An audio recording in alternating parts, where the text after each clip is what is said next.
At Burton Barr's Makerspace Mach 1, where she works with engineering and design, codes her favorite games, and programs robots.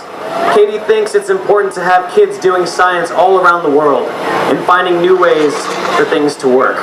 Ladies and gentlemen, Katie Oyler.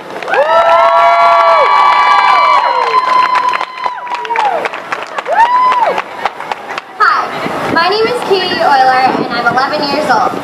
I love drawing, dancing, crafting, and of course, science.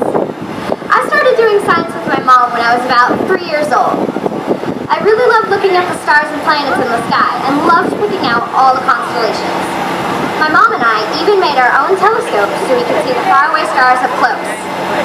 We've done a lot of great science experiments over the years. Some of my favorites include things like slime. Slime is really fun and squishy to play with, but there is also a lot of really great science behind it. Slime is a polymer, which is basically a bunch of molecules stuck together to form long chains.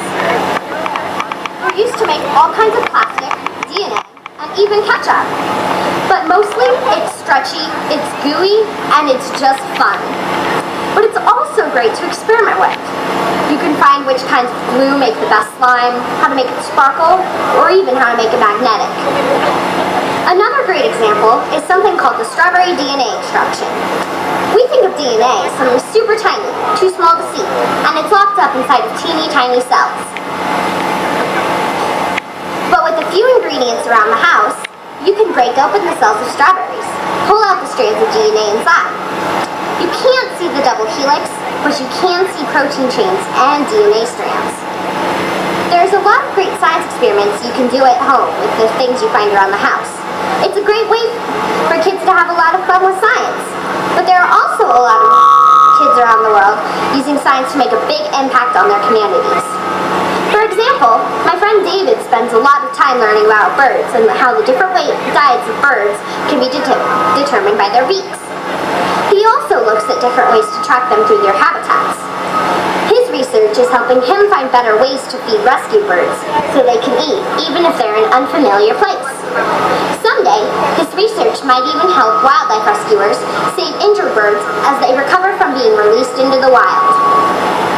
A girl named Anne made a flashlight to help people like her mom have electricity in places that are far away from cities. Her mom didn't have a light to read her homework with, and her grades were failing. So Anne used thermal energy from her body to power a flashlight with the palm of her hand. Her hand heated one side of the flashlight, while the air cooled the other side. This energy powered the electricity needed for the light, which can bring power of light to people all over the world. Opportunities to explore science can be found all over the world, or right here in our own communities.